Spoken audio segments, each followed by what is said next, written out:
Welcome back to The World Over Live. Under ISIS occupation in Iraq, Christians and Yazidis faced persecution and a bloody genocide. In the wake of ISIS's defeat, Congress appropriated some $1.4 billion for refugee relief. So why is none of it going to the Christians or the Yazidis?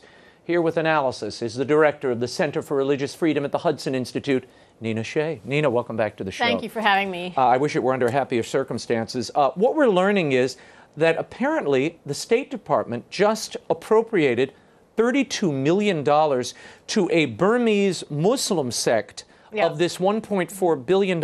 Why aren't the Christians and the Yazidis, who have been identified by the last State Department and this one as suffering from a genocide, why is the money not going to them?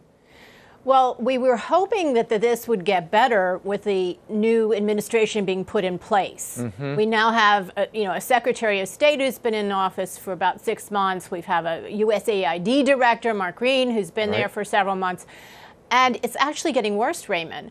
For 3 years under the Obama administration, $1.4 billion of humanitarian aid went to Iraq for those affected by ISIS. Okay. And the Christian church who took care of, Archbishop Warda from the Chaldean Church, whom you know. Yeah, and he'd been on the program before. Yeah, he has been the guarantor of the feeding of most of the Christians who survived ISIS and has gotten not a cent of that $1.4 billion in the last 3 years. We hoped it would change with the placement of these new directors of the agencies that distribute aid for the United States government, for the American taxpayer. It's unbelievable. And instead, it's gotten worse. It's unbelievable. And for those who think that this is partisan or we engage in partisanship, when we hit George Bush's administration, you and I, when they were not helping the Christians and these other religious minorities, we hit the Obama administration, and today we're calling out the Trump administration because they're doing something wrong here.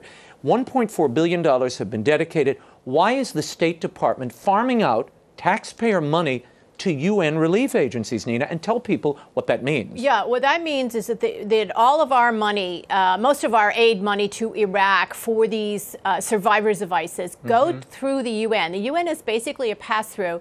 It goes to them. And the U.S.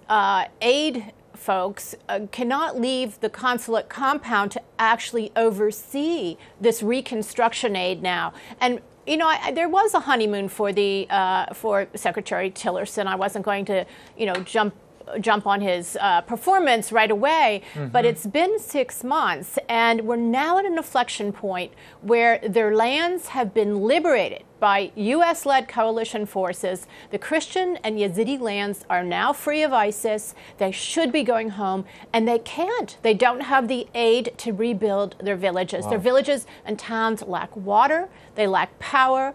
There are no jobs there except for this rebuilding contracts until things get going, and they can't. They're not getting anything. And we see some of the reconstruction happening. The UN doling out funds, but not for these Christian villages. The Christian villages are getting cosmetic reconstruction, like we're putting a canopy on the mayor's house, and we're going to rebuild some municipal buildings. That's actually in the UN list of projects in the Christian areas. Is a canopy on one municipal building in one of the Christian towns. It's pathetic. It's unbelievable. And there's a girls' school that the UN has its stamp on the wall outside of it, all over it. We have pictures of that. Look, we'll show you. And, the church went in. The church representatives went inside the school and took photographs. It's in shambles. It hasn't been touched since ISIS left it. And it's full of rubble. Its desks are overturned. It's dark. It's unlit.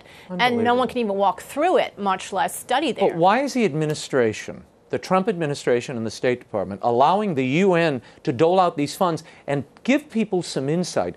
These Christians are refugees. They're living in camps. Give us the nature of the camps and where they have to go if they want this aid. Yeah, this is Obama-era policies of giving the money to the UN, or giving our aid, American aid, to the UN. And the UN decides what camps to set up for the displaced, those who fled ISIS and survived.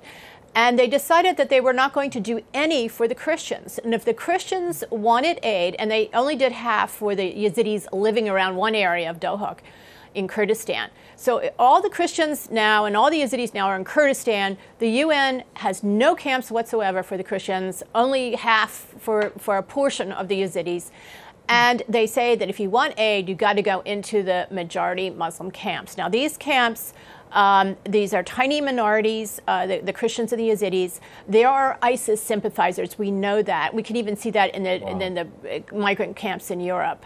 ISIS sympathizers are in those camps, and these Christians would be terrified, are terrified, and avoid them. Yeah. They're terrified of being trafficked, of being raped, of being forcibly converted, of being held for ransom, which is a favorite target, that they target the Christians with. So these UN camps are really lousy refugee camps. I mean, they're not they're not protecting the rights of the people in them. They're good for the majority, but for the minorities that are reviled and targeted, no, they're dangerous places. They can't go there. So what do you want people to do? There are a lot of Catholics, evangelicals watching.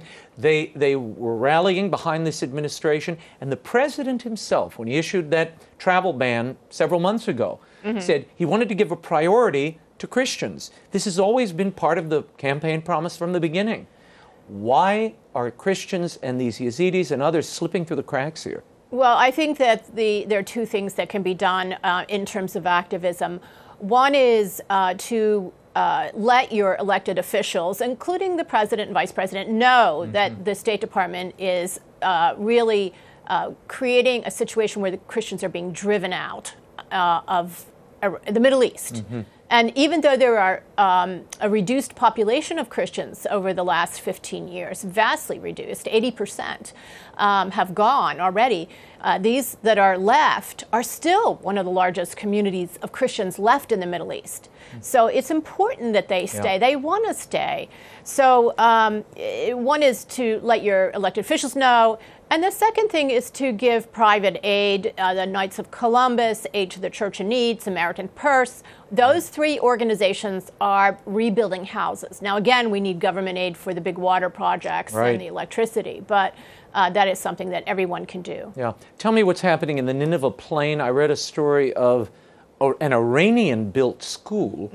You are concerned that the lack of aid and the way the U.S. aid is being dispersed is actually helping Iran colonize these territories. That's right. Explain. It's a colonization process that's going on because and this is why I say that this is even getting worse now, because these villages and towns that belong to the Christians and Yazidis are now vacant.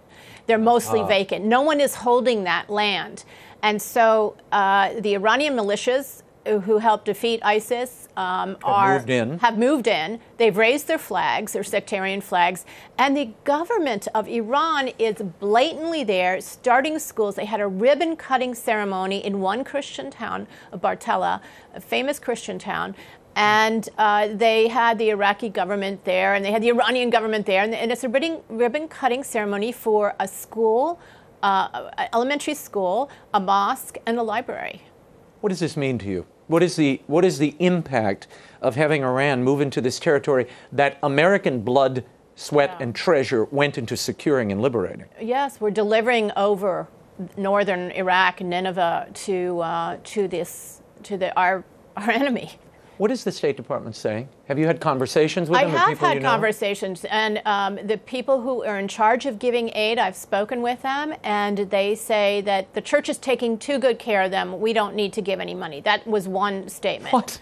And I said, well, are you aware that they're all leaving because they're despairing they can't leave the camps? Because the church can't both feed and care for all the, raise the money that it takes to care for all these tens of thousands of people, and then at the same time rebuild their towns. They have to choose one or the other, and they can't send, it's a heartbreaking choice. They can't send them back to their towns without aid. So you're saying there's a very fixed timeline that's already, the clock is ticking. Yeah. You believe how much time do we have to maintain this community, this Christian community there? It's a race against time. Yeah, 80% of them are gone. Let's face it. 80% are gone. It's still one of the largest left, even though it is down to about 250,000 now of Christians.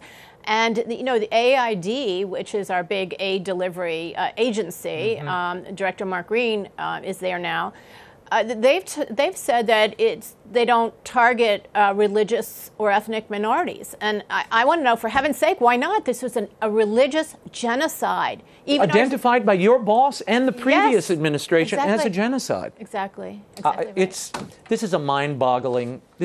All of this. Everything is wrong with this picture. Yeah. Well, Nina Shea wrote an incredible piece in the Wall Street Journal this past week. I'm going to put it up on our Facebook and Twitter feed so you can read that. But thank you for bringing attention to this, so much. and stay in touch and let us know if you get any reaction. It's really important. These people can't speak for themselves. You can follow Nina Shea at the Center for Religious Freedom at the Hudson Institute by visiting hudson.org.